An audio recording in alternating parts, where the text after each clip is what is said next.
नमस्कार न्यूजार को स्वागत। आज न्यूजार आलोचनार प्रसंग टंका मूल्य तलकू तलकू जो भाव में लगातार षष्ठ दिन रेकर्ड भांगी टंकार विनिमय मूल्य एवं देशर अर्थव्यवस्था उपर यह एक घोर संकटजनक परिस्थिति बोली विचार कर स्थिति जारी रहा आग को आहरी समस्त साधारण लोकों यार सीधासख प्रभाव पड़ो और दरदाम अहेतुक भाव में वृद्धि पाइपे बोली कहुच्छी। ए प्रसंग में आम आलोचना करवा जो परिस्थिति सृष्टि होती वास्तव में परिस्थिति केते दिन पर्यंत लागू रही यार कौन समाधान रास्ता अच्छी कि नहीं और सरकार एक परिस्थिति जो भाव में गंभीरतार सह पदक्षेप नेबा कथा नेउछंती कि ए प्रसंग आलोचना आम सहित रही Dilip Satpathy bureau chief business standard और पंचानन कानून को पूर्वतन अर्थमंत्री स्टूडियो रही कटक स्टूडियो आम सहित रही संतोष महापात्र अर्थनीति समीक्षक। आप समस्त को स्वागत करुच्छे आलोचना आरंभ करवा किंतु ता पूर्व आसतु नजर पकड़ा ए संपर्कित किसी खबर उपर केंद्र सरकार और भारतीय रिजर्व बैंक सबू चेष्टा फेल मारी ब्रेक फेल होता डॉलर तुलन लगातार षष्ठ दिन रेकर्ड ह्रास पाई भारतीय मुद्रार विनिमय मूल्य। आज टंकार विनिमय मूल्य सर्वकालीन निम्न स्तर में पहुंची जाइए। एक डॉलर मूल्य 65.56 पहुंचा पर किसी सुधार आसाला 64.55 बंद होता। आरबीआई राष्ट्रायत्त बैंक गुड़िक जरिया 64.75 दर में डॉलर बिक्री करने पर स्थिति किसी सुधार आसाला कहुच्छी। आज एक डॉलर तुलन में टंका 64.90 खोली टंकार मूल्य गत एक वर्ष मध्य प्राय 18% और गत मासक भितर प्राय 11% ह्रास पाई। आशंका कौन दृढ़ पदक्षेप नि न जाए सप्ताह भितर टंकार विनिमय मूल्य 70 टंका पार कर जापे। पुणी थे 1991 आर्थिक मांदावस्था भली परिस्थिति देश में सृष्टि होबार आशंका करें दरदाम वृद्धि चरम सीमार पहुंचा सह देशर आर्थिक अवस्था भुशुड़ी पड़ार आशंका कहानी बेक जाए है कि सरकार कहते किसी भी होनी एभली परिस्थिति में आदौ व्यस्त न होगा परामर्श देते अर्थमंत्री Sitharaman. From many other countries of the world. Therefore, there is no reason for excessive or unwarranted pessimism.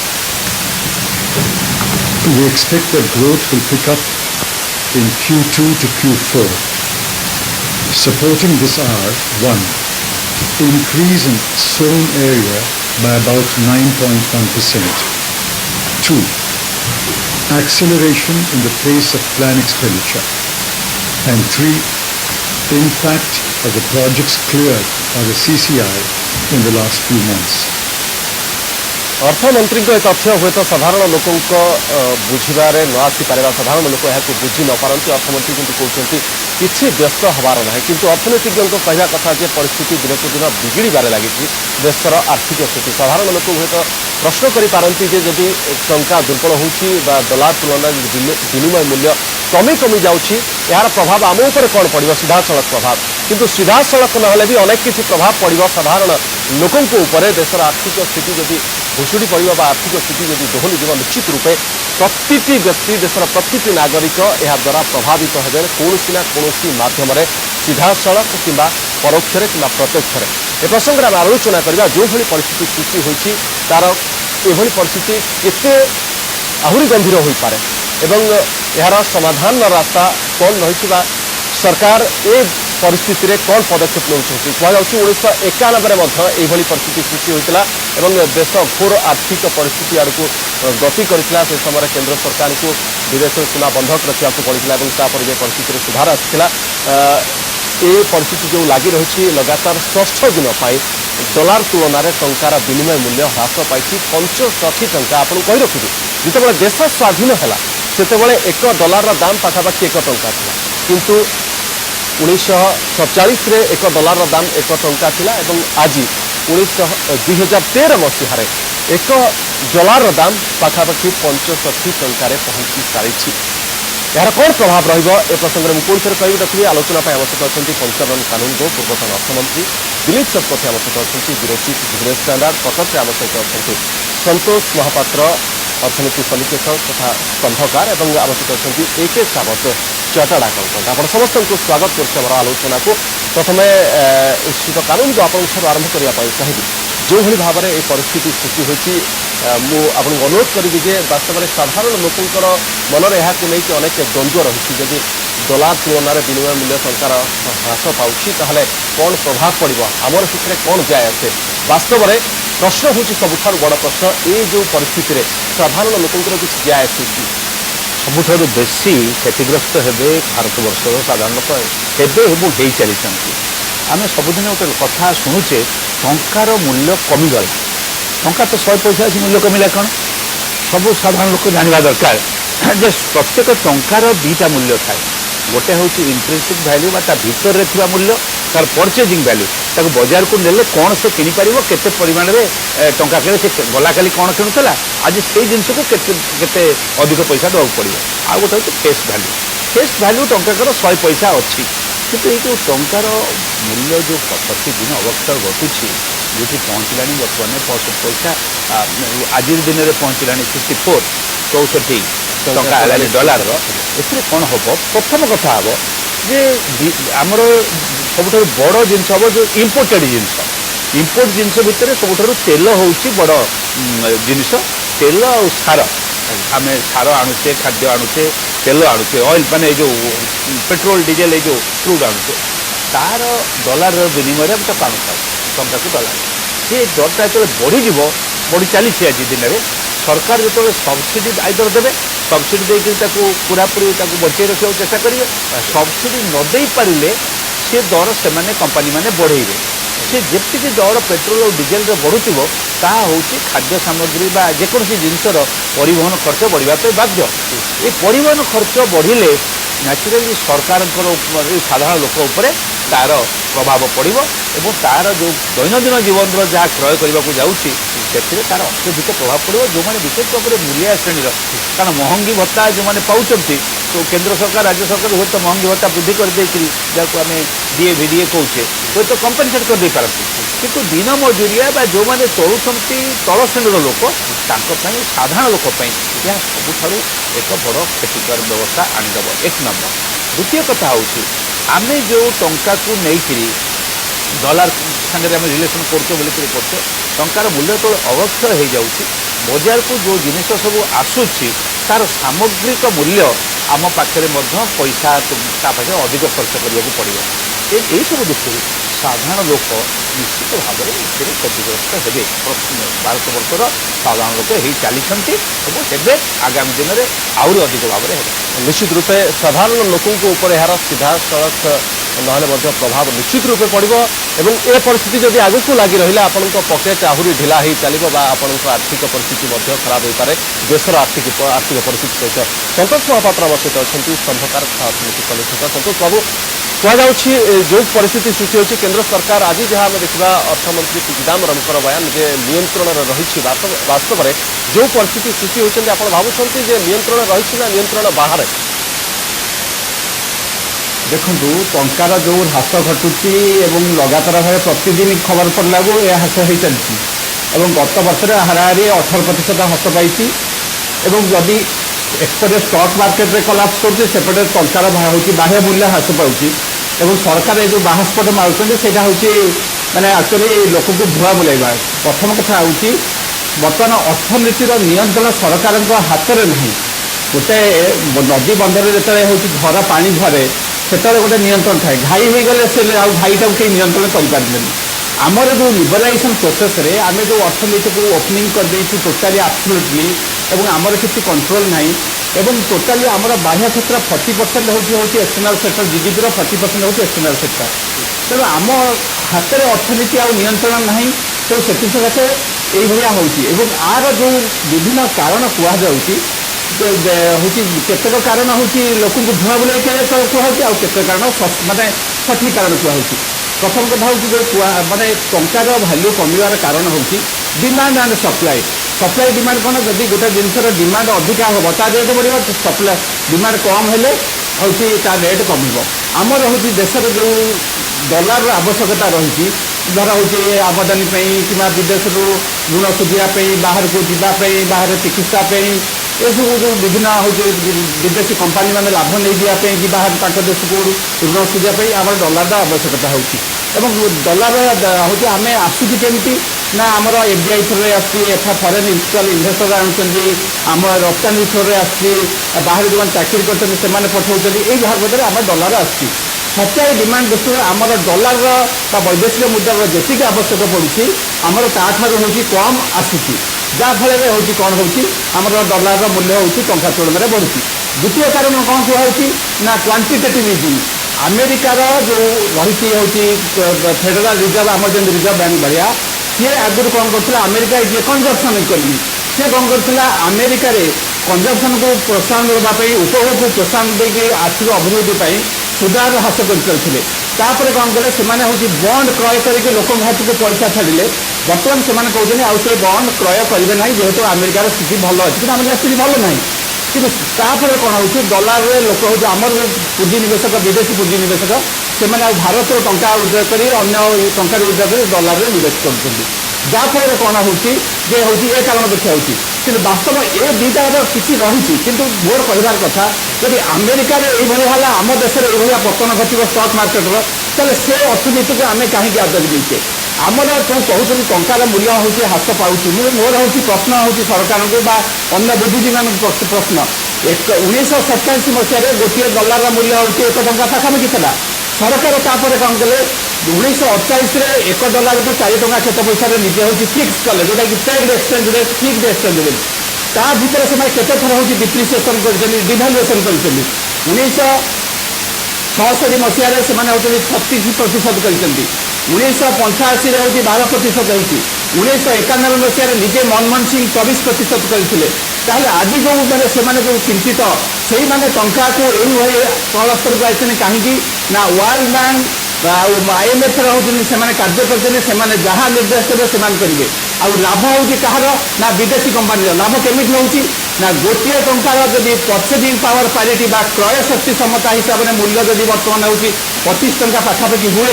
ताले 1 डॉलर बर्तमान विनिमय एक्सचेंज मार्केट रेट एक्सचेंज हूँ 65 टंका तफात हूँ के 40 टंका ताने 1 डॉलर में अमेरिका जो कंपानी बिजनेस कले जी कम आदाय करेंगे भारत में आहरी 40 टंका कम आदाय करेंगे तेणु से चाहती यही टंकार पतन घटू स्टक मार्केट में कोलाप्स करू और सांकर जो मन हम से चलीजे मन जिते आसवे शेयर मार्केट में कहीं कंट्रोल जो शेयर मार्केट अडप्ट कहते नियंत्रण बाहर को चली जा सारी बर्तमान परिस्थिति श्रीत सावत मुझे पाक आसवाक चाहिए जो कथा संतोष बाबू कहले आप सहमत हे कि जे बर्तमान घाई फिटी जाकू आउ नियंत्रण करा जाई पारिबो नाही एवं आपण देखुछन जे ए वास्तव में सरकार ए परिस्थिति को नियंत्रण करा जाई पारिथांता कि जो परिस्थिति आज पहुंची देखो सरकार जो पॉलिसी सब पॉलिसी पैरालिसिस हो जाइए सरकार आउ इलेक्शन ईयर रे हठात जो रिफॉर्म से सब हेले फॉरेन रु पैसा आसो बोलिकी सरकार सब घोषणा जाक करगला फॉरेन रु पैसा आसबार कष्ट कहीं कॉन्फिडेंस गवर्नमेंट उपर आउटसाइडर सेटा एक दुई हूँ जदि आमर एक्सचेंज रेटा फिक्स न रमर जो FII मैंने पैसा लगे स्टॉक मार्केट रे से बाहर करके जोटा कि प्राय 11 billion which is equal to almost 66,000 कोटी टंका से डेट मार्केट आउ स्टॉक मार्केट रू उठे नहीं जाए दुई then current account deficit that is import बहुत हाई एक्सपोर्ट ता तुलन में बहुत कम से इम्पोर्ट रे जमती आम पंचांग बाबू कहे कि तेल हूँ गोटे बहुत बड़ जिन एंड तेल जब $110 से कन्स्टेंट रहा आउपटे 54 रु 64 कि 65 आज 64 टंका 55 पैसा है हम ताले तेल इम्पोर्टर कस्ट कौन हम आप भापारे ये बढ़े ना कहीं से चली 31 अगस्त को आप एक्सपेक्ट करेंगे डीजेल रे 3 टंका कि ऊपर बढ़ी बोलिकी कहते आउ पेट्रोल रे बढ़ तो ये सबूक एवं देखो डॉक्टर मनमोहन सिंह अच्छा एपटे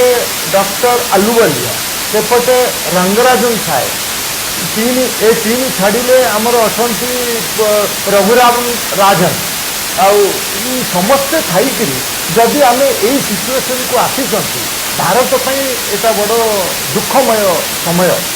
आउ 91 आउ एबकू जो कंपेयर कर फॉरेन एक्सचेंज रिजर्व अच्छी 6-7 मास ସେମିତି କିନ୍ତୁ ଏଇ ଯୋଉ ଡଲର ଏତେ ଷ୍ଟ୍ରଙ୍ଗ ହେଇଯାଉଛି ରୁପି ତୁଳନାରେ ସେଇଟା ଅସ୍ତବ୍ୟସ୍ତ କରିଦେଲାଣି ଇକୋନୋମି ନିଶ୍ଚିତ ରୂପେ ଅସ୍ତବ୍ୟସ୍ତ କରିଦେଇଛି ଏବଂ ଆଉଟ୍ ଅଫ୍ ଆଜ୍ଞା ମୁଁ ଆସିବି ଆପଣଙ୍କ ପାଖକୁ ଶ୍ରୀଯୁକ୍ତ ଶତପଥୀ ଆପଣଙ୍କ ପାଖକୁ ଯିବାକୁ ଚାହିଁବି এই যে পরিস্থিতি আজ সৃষ্টি হয়েছে এবং 91 সহিত তাকে তুলনা করা যাচ্ছে সে পরিস্থিতি সৃষ্টি হয়ে পড়ে মু আপনার প্রথমে জাঁয়া চাহিদি এর আরম্ভ কিভাবে হল এবং বর্তমান সরকার যে পদক্ষেপ নেউছেন একটু রোকিবা আপনার ভাবুছেন কি ঠিক পদক্ষেপ নেউছেন এবং তাকে রোকিবার সরকার সমর্থ হয়ে পারে কি ଆରମ୍ଭ ଦେଖନ୍ତୁ ଆର ମୂଳଦୁଆ ପଡ଼ିଛି 3-4 ବର୍ଷ ତଳୁ ଗତ 3-4 ବର୍ଷର ଯଦି ୟୁପିଏ 2ର ଯଦି ଆପଣ ଗଭର୍ଣ୍ଣମେଣ୍ଟ ଦେଖିବେ ସେମାନଙ୍କର ଫୋକସ୍ ରହିଲା ଯେ ଯେଉଁଗୁଡ଼ିକ ବେଶୀ ଯେଉଁ ସୋସିଆଲ ସେକ୍ଟର ଉପରେ ବେଶୀ ଫୋକସ୍ ରହିଲା ଏବଂ ସେଥିପାଇଁ ଯେଉଁ ଯୋଜନା ଗୁଡ଼ିକ ସବୁ କାର୍ଯ୍ୟକାରୀ କରାଗଲା ସେଥିରେ ଅଧିକରୁ ଅଧିକ ପ୍ରତିବର୍ଷ ବ୍ୟୟବରାଦ କରାଗଲା ଯେମିତିକି ଆପଣଙ୍କ ଭାରତ ନିର୍ମାଣ ହେଉ ଏନ୍ଆର୍ଜିଏସ୍ ହେଉ ଏବଂ ବର୍ତ୍ତମାନ ଯେଉଁ ଫୁଡ୍ ସିକ୍ୟୁରିଟି ବିଲ୍ ମଧ୍ୟ ଆଣିଛନ୍ତି ତାଙ୍କର ଗୋଟେ ଫୋକସ୍ ସବୁବେଳେ ରହିଲା ଯେ ଯଦି ଆମେ ଏଇ ଯେଉଁମାନେ ଭୋଟ୍ ବ୍ୟାଙ୍କ ଅଛନ୍ତି ସେମାନଙ୍କୁ ଯଦି ଆମେ ଆপিଲ୍ କରୁଛୁ ତାଙ୍କୁ ସନ୍ତୁଷ୍ଟ କରୁଛୁ ଆମେ ପୁଣି ୟୁପିଏ 3 ଗଭର୍ଣ୍ଣମେଣ୍ଟ କରୁଛୁ ଏବଂ ସେଇ ଇଏରେ ଚାଲୁଛନ୍ତି ସେଇଟା ଠିକ୍ ଅଛି ସେଇଟା କିଛି ଅସୁବିଧା ନାହିଁ ଯଦି ସୋସିଆଲ ସେକ୍ଟର ଉପରେ ଧ୍ୟାନ ଦିଆଯିବା କଥା କିନ୍ତୁ ତା ସହିତ ଯେଉଁଭଳି ଭାବରେ ଆପଣଙ୍କର ମ୍ୟାନୁଫ୍ୟାକ୍ଚରିଂ ସେକ୍ଟର ଉପରେ ଯେଭଳି ଭାବରେ ତାଙ୍କର ଫୋକସ୍ ରହିବା କଥା ସେଇଟା ହେଲାନି ଆପଣ ଦେଖନ୍ତୁ ମ୍ୟାନୁଫ୍ୟାକ୍ଚରିଂ ସେକ୍ଟରର କଣ୍ଟ୍ରିବ୍ୟୁସନ୍ ବର୍ତ୍ତମାନ ଖସି ଖସି ଆସି 14% ଅବ୍ଦି ଜିଡିପିରେ ପହଞ୍ଚିଲାଣି ପ୍ରଧାନମନ୍ତ୍ରୀ ଗୋଟିଏ ସ୍ୱତନ୍ତ୍ର ପଲିସି କଲେ ଯେ କିପରି ୟାକୁ 25%କୁ ନିଆଯାଇପାରିବ ମ୍ୟାନୁଫ୍ୟାକ୍ଚରିଂ ସେକ୍ଟରର ସିଏ କୌଣସି ପଲିସିକୁ ଇମ୍ପ୍ଲିମେଣ୍ଟ କରାଯାଇପାରିଲା ନାହିଁ ସରକାର ଆଗରୁ ଯେଉଁ ଇନଫ୍ରାଷ୍ଟ୍ରକ୍ଚର ସେକ୍ଟରରେ ପୁଞ୍ଜିନିବେଶ କରୁଥିଲେ ସିଏ ଏପର୍ଯ୍ୟନ୍ତ ଦେଖିବେ ସେଇଟା ପୁରା ଠପ୍ ହେଇଯାଇଛି ଲାଷ୍ଟ 3-4 ବର୍ଷରେ ଯଦି ଇନଫ୍ରାଷ୍ଟ୍ରକ୍ଚର ସେକ୍ଟରରେ ଠପ୍ ହେଇଯାଇଛି ତାର କାରଣ ନା ଆପଣଙ୍କର ଯେଉଁ ଲ୍ୟାଣ୍ଡ ଆକ୍ୱିଜିସନ୍ ଏବଂ ରିହାବିଲିଟେସନ୍ ବିଲ୍ ସେ ଏପର୍ଯ୍ୟନ୍ତ ପାର୍ଲାମେଣ୍ଟରେ ପାରିତ ହୋଇପାରିଲା ନାହିଁ ତେଣୁ ଏପଟେ ଆପଣ ଗୋଟେ ପଟେ ଯେତେବେଳେ ଯେଉଁଭଳି ଭାବରେ ଆପଣଙ୍କର ଅର୍ଥନୈତିକ ବିକାଶ ପାଇଁ ଯେଉଁ ପ୍ରକାର ଭିତ୍ତିଭୂମି ଦରକାର ଆପଣ ସେଇ ଜିନିଷଟିକୁ ଆଗେଇ ନେଇପାରିଲେ ନାହିଁ ତେଣୁ ଆଉ ଯେଉଁ କେତେଗୁଡ଼ିଏ ପଲିସି କଲେ ସେ ପଲିସିରେ କିଛି ଅଧା ପନ୍ତରିଆ ରିଫର୍ମସ୍ କଥା ଯେତେବେଳେ ଆସିଲା ଆପଣ ଦେଖନ୍ତୁ ଲାଷ୍ଟ 3-4 ବର୍ଷ ଭିତରେ ରିଫର୍ମସ୍ ପାଇଁ କୌଣସି ପ୍ରକାର ପଦକ୍ଷେପ ନିଆଗଲା ନାହିଁ ତାପରେ ଯେତେବେଳେ ଗୋଟିଏ ଗତ ବର୍ଷ ଅତି ପ୍ରେସରରେ ଆସିକି ଯେତେବେଳେ ରିଟେଲକୁ ଯେତେବେଳେ ଉନ୍ମୁକ୍ତ କଲେ ଯେତେବେଳେ ବିଦେଶୀ ପୁଞ୍ଜି ଦେଖିଲେ ଯେତେବେଳେ କମିଯାଇଛି ଯେତେବେଳେ 2011 ମସିହାରେ 48 ବିଲିୟନ ଥିଲା ଯେତେବେଳେ ବିଦେଶୀ ପୁଞ୍ଜି ନିବେଶ ସେ ଖସିକିରି ବର୍ତ୍ତମାନ 27 ବିଲିୟନରେ ପହଞ୍ଚିଲାଣି ସେତେବେଳେ ସେଇଠୁ ତାକୁ ଟିକେ ଯେତେବେଳେ ପ୍ରେସର ହେଲା ଯେ ନାଇଁ ଯଦି ଉନ୍ମୁକ୍ତ ନ ହେଉଛି ତାହେଲେ ବିଦେଶୀ ପୁଞ୍ଜି ଆସିବନି ସେତେବେଳେ ସରକାର ଯେଉଁ କଲେ ବି ଯେଉଁ ଏଫ୍ଡିଆଇ ପଲିସି କଲେ ରିଟେଲରେ ସେଟା ଦେଖନ୍ତୁ ସେଥିରେ ଯେଉଁ ପ୍ରକାରର ଆମ୍ବିଗୁଟି ରହିଲା ସେଥିରେ କୌଣସି ବିଦେଶୀ ପୁଞ୍ଜି ନିବେଶକାରୀ ଆସିଲେନି ଆପଣ ସେ ୱାଲମାର୍ଟ କି ଟେସ୍କୋ କି ଯେଉଁ ଆଶା କରୁଥିଲେ ସେମାନେ ଆସିକିରି ପୁଞ୍ଜିନିବେଶ କରିବେ ବୋଲି ସେମାନେ କଲେନି ଏଇ ଦୃଷ୍ଟିରୁ ଯେଉଁ ପ୍ରକାର ଆମ୍ବିଗୁଟି ରହିଲା ଆପଣ ସେଥିରେ ଯେଉଁ ତାଙ୍କର ଯେଉଁ କ୍ଲଜ୍ ରହିଲା ଯେ 30% ସେମାନେ ଲୋକାଲରୁ ପ୍ରୋକ୍ୟୁର କରିବେ 10 ଲକ୍ଷ ସିଟିରେ କେବଳ ହେଇପାରିବ ରାଜ୍ୟ ସରକାରଙ୍କର ଅନୁମତି ଦରକାର ଏଇସବୁ ବିଭିନ୍ନ ପ୍ରକାର ଯେଉଁ ରାଇଡର ଯେଉଁ କଣ୍ଡିସନ୍ସ ରହିଲା ଯାହାଫଳରେ ସେମାନେ କୌଣସି ଏଇ ପ୍ରକାର ସିଚୁଏସନରେ ସେମାନେ ଆସିବାକୁ ଚାହିଁଲେନି ଏବଂ ସରକାରଙ୍କଠାରୁ କ୍ଲାରିଫିକେସନ୍ ମଧ୍ୟ ମାଗିଲେ ସ୍ପଷ୍ଟୀକରଣ ଯେ ଏସବୁ ସମ୍ପର୍କରେ ଆପଣ ସ୍ପଷ୍ଟୀକରଣ ଦିଅନ୍ତୁ ଏବଂ ତାପରେ ସରକାର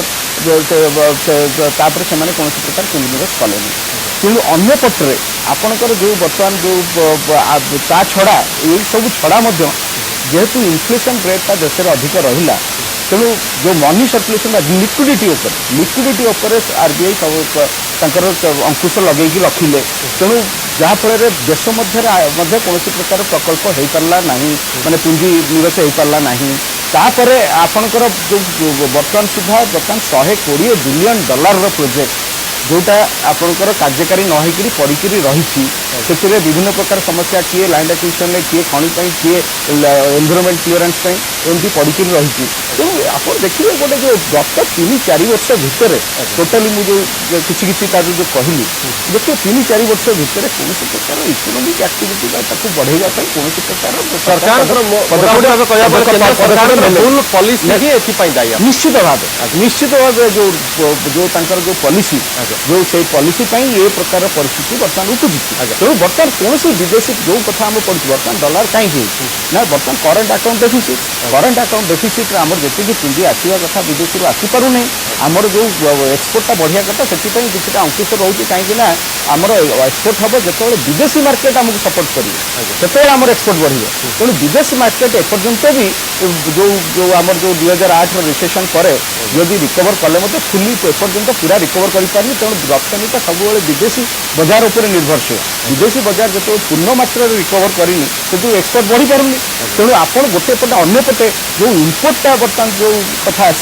आप इम्पोर्ट जो चेक करिया कथा गोटे पटे आपई जानुरी मसरू अवश्य गोल्ड उपर टिके अंकुश लगेले किंतु आप देखो आ भितर आम तो केते गुडे एसेंशियल इम्पोर्ट अच्छी केते नॉन एसेंशियल इम्पोर्ट अच्छी एसेंशियल इम्पोर्ट आम से तैल आसो किंतु आमर कोयला आसवा दरकार आमर बिजुली उत्पादन आमर सार उत्पादन कि कंचामाल दरकार आवश्यक सेगुड़ा आसवा दरकार आमर पल्सेस ना सफिशिएंट प्रोडक्शन पल्सेस इम्पोर्ट हम किंतु जो जोटा नॉन एसेंशियल इम्पोर्ट रहा गोल्ड आपंकर मोबाइल फोन आप बर्तमान जेकोसी दुकान को चली जाए आपंकर मोबाइल फोन कंप्यूटर लैपटॉप आउ जो टीवी सेट शौकीन कार ये समस्त जो इम्पोर्ट बढ़ीगला भितर जो गोटे पटे आपंकर इम्पोर्ट बढ़ा सहित आर पटे आपंकर एक्सपोर्टा जो बढ़ुनी तेणु डॉलर चाहिदा जो डॉलरटा बाहर को बेसी जाऊँगी तार चाहिदा निश्चित भाव अच्छी तेणु से जो चाहिदा छड़ा आउ गोटे बड़ समस्या होची बर्तमान जेहेतु देश भितर आम देशीय कंपनी मैंने इन्वेस्टमेंट करना सब प्रतिबंधक जो बहु देशीय कंपनी आम देशर कंपनी बर्तमान विदेश में इन्वेस्टमेंट करने चाहूँ तेणु से विदेश में इन्वेस्टमेंट करने गले से डॉलर दरकार है तेणु ये डॉलर आवश्यकता जो गोटे पटे बढ़ी बढ़ी चलला चाहिए तेणु आपको से अनुसार टंकार मूल्य कमी कमी कमी चलला जो कथा शीत कानून को जो कथा सावत कहते जे ये सरकार रे सबुठ बड़ बड़ अर्थनीतिज्ञ मैंने अच्छा डॉक्टर मनमोहन सिंह कथार आरंभ कर रंगराजन और आलुवालिया निजे चिदम्बरम रघुराम राजन समस्ते अच्छा किंतु जो कथा दिलीप बाबू कहले जे केवल सस्ता लोकप्रियता हासिल पाई रिफर्म जो रहा कथा बा आर्थिक दिगटा को देशर अर्थव्यवस्था को संपूर्ण रूपे भूली गले एवं मन इच्छा अर्थ खर्च कर चलिए तार परिणाम आज ये भोगवा पड़े आप सहमत साला जो गवर्नमेंट पॉलिसी जहाँ गत ये खाली 3-4 वर्ष नुहे गत केते वर्ष धरिक जो सरकार भी आएनडीए हूँ उपा हूँ ये समस्त जहाँ कहते श्रीत महापात्र ये समस्ते भागीदार गोटे रंग पॉलिसी नियाई रंग पॉलिसी कौन जो कथाटी आम ये बर्तमान आलोचना करते मैन्युफैक्चरिंग यूनिट जो गुड़िक आमर निजर कंजम्पशन डोमेस्टिक कंजम्पशन दरकार आम गोटे खाली छोट कथा गोटे उदाहरण दे दूसरी आमर टीवी आमर ओडिशा कोणार्क टीवी एक समय आम टीवी भारत वर्षर से फिलिप्स जो जो कंपनी मल्टीनेशनल कंपनी सब थिला किंतु भारत वर्षर मैन्युफैक्चरिंग यूनिट बजार उपरे प्रदान कला बर्तमान प्लाज्मा ये जो जहाँ कहते जिते रकमर आम टीवी पाऊे अनेक हूँ इम्पोर्टेड आमर जोड़े कार गोटे आम्बासाडर कार्ड थी गोटे हूँ फ्लैट कार्ड थी आम यहाँ हूँ आमर इनसाइड प्रोडक्शन भारत वर्ष भितर यह उत्पादन करूँ और एक्सपोर्ट भी होता ये गाड़ी सब चाहिदा था बर्तमान रंग बेरंगर अत्यंत कस्टलीएस्ट गाड़ी आम सब एमएनसी मानकर मल्टीनेशनल कंपनी मानकर आम इम्पोर्ट करूँ भितर को आने ये जो पॉलिसी है आम निजे एक पक्षरे मैन्युफैक्चरिंग यूनिट प्रति आम ध्यान देलु ना निजर द्वितीय हूँ डायरेक्ट इन्वेस्टमेंट पर जिते अधिक परिमाण में आम डिपेंड कलु से जो डायरेक्ट इन्वेस्टमेंट आसला गोटे उदाहरण खाली दे दूसरी 52,000 कोटी टंका आसो बोली कहगला पुंजीनिवेश कर पोस्को कि 52,000 कोटी टंकार 35 ରୁ 40,000 कोटी टंका सीधा सड़क भारत बाहर को जीव तार मेसिनारी परचेज तार कनसल्टांसी ये जिनस सब बाहर को चल से टंका जिते से आणुचंदी आम जो पैरिटी अच्छी डॉलर और टंका रिलेसन से निश्चय चाहिए आणला बेले डॉलर को आणला बेले भितर को आणला बेले डॉलर जमी भाव में गोटे माने पैसाटा कम भाव थी कि पदा को गला बेलू सी अधिक भाव में जमी होकर चलीज एठार टंका जमी आउटफ्लो अधिक भाव में हो जो से बेनिफिट है अनादर रंग पॉलिसी जोटा अधिक परिमाण में डिपेंडेंट आम बाहर इन्वेस्टमेंट पर से मानक आणिक भर्ती कर हार्ड हूँ आमर निजर कंजम्पशन आम निजे डोमेस्टिक कंजम्पशन लाइक कहले जहाँ डाली तेल ये जो गुड़िक सार एगुड़िक आम या जमा आदौ गुरुत्व देलु ना। चतुर्थ हूँ 15 लाख कोटी टंका बोथ इम्प्लिसिटी एंड एक्सप्लिसिटी आम मेरिट गुड सब्सिडी कहू नन मेरिट गुड सब्सिडी हो टोटाल टाक आम देखा 15 लाख कोटी टंका आम ए वर्ष पुणी बढ़िया जाऊँगी फूड सिक्यूरीटी बिल पर आहरी 1.5 कोटी 1.5 लक्ष कोटी टंका 1.5 लक्ष कोटी टंका पहुँचो 1.5 लक्ष कोटी टंका पहुँचो आम आपको दौर नन प्रोडक्टिव कंजप्शन माने सब्सिडी जदि यही सब्सिडीटा को सही सब्सिडी दिया दरकार कारण वीकर सेक्शन सब्सिडी पाइबा दरकार किंतु सब्सिडीटा प्रोडक्शन ओरिएंटेड हम तार परचेजिंग पावर बढ़ाई से सब्सिडीर मुख्य अंश जब आम दे था आज आम भारतवर्षर इंटरनाल स्ट्रेंथ मनीर जमी इंटरनाल स्ट्रेंथ जहाँ कहूँ इंट्रिंसिक वैल्यू इंटरनाल स्ट्रेंथ सेमती राज्य बा देशर लोके होती इंटरनाल स्ट्रेंथ स्ट्रेंथ जब बढ़ी था प्रोडक्शन डोमेस्टिक प्रोडक्शन जब बढ़ी था सब कथा चली था मैन्युफैक्चरिंग यूनिट जब बढ़ी था तार कंट्रीब्यूशन जब बढ़ी था आम निश्चित भाव में डिपेंडेंट हूँ नहीं डॉलर उपर आम मनीर स्ट्रेंथ आम टंकार स्ट्रेंथ प्रतिदिन बजार में उपरू बढ़ी था बर कंपिटिशन हाँ डॉलर और पाउंड उभय कंपिटिशन करते आम आम रेट को टे कमाऊँ तुम सागर आम सागर एक्सचेंज तुम कितु आमको एक कर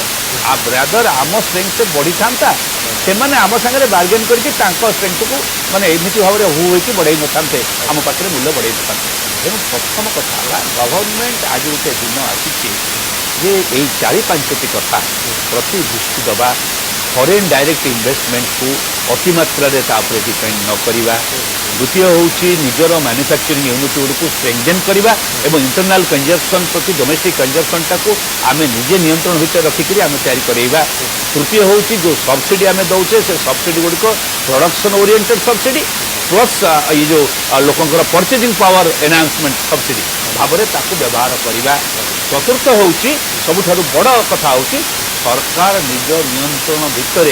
रिजर्व बैंक जो जो ये कर सब बेले गोटे बैलेंसिंग ये बेले बेले इनफ्लेशन हुए किंतु इनफ्लेशनटा मनी फ्लोटा अधिक जाए इनफ्लेशन हो जाए किंतु मनी फ्लोटा बजार को चलिए निजर इंटरनाल मनी फ्लोटा बजार को चलिए आम अनेक कथा द्वारा डेवलपमेंट एक्टिविटी बढ़ाई था तेणु ये कथा गुड़ी को 4टी जाकर मुख्य कथा बर्तमान सरकार पड़ी सरकार नेड़ीगुड़ कौन कि बही 91 मसीहार स्थिति ठार आहरी खराब आड़ को आसे 2 मास श्रीयुत साउथ कहते 5-6 मासर कथा मुझे यही रेट्रे बढ़े मुझे भावुँ मसे 2 मास 2-3 मास आंकर ओनली स्टैंडर्ड ऑफ ये हम गोल्ड जो रिजर्व रही जी नजर पकड़ बाध्य हे मैंने 2-3 मास भर निश्चित रूप परिस्थिति नेड़ीगुड़ कोहनी को बोही सारी जब समाधान रास्ता थिला केंद्र सरकार कहीं से रास्ता कहीं आपणले ना जो आज ये परिस्थिति सृष्टि है कौन बाध्यबाधकता था केंद्र सरकार पाखे ये भूल पॉलिसी अर्थनीतिज्ञ मान टीम थाउ थाउका इस सरकार में एभली भूल पॉलिसी कहीं निगला बर्तमान जो परिस्थिति सृष्टि होती सरकार कहते आम पदक्षेप नौ ये गोटे आसी झड़ पुणी आपे चलीज अर्थमंत्री बुझाई चेष्टा करस्तव में सैया कि जो कथा कहुच्छे लोक भुआ बुलाइवाई चेष्टा करी एभली परिस्थिति आसी पहुंचला पर भी सरकार केते सचेतन अच्छा आगू आमको कौन परिणाम भोगवा पड़ पारे साधारण लोकों ऊपर आगू आहरी कौन बोझ पड़ा जाऊँगी ए प्रसंग में आम आलोचना जारी रखा एवं समय हो एक छोट ब्रेक खूब शीघ्र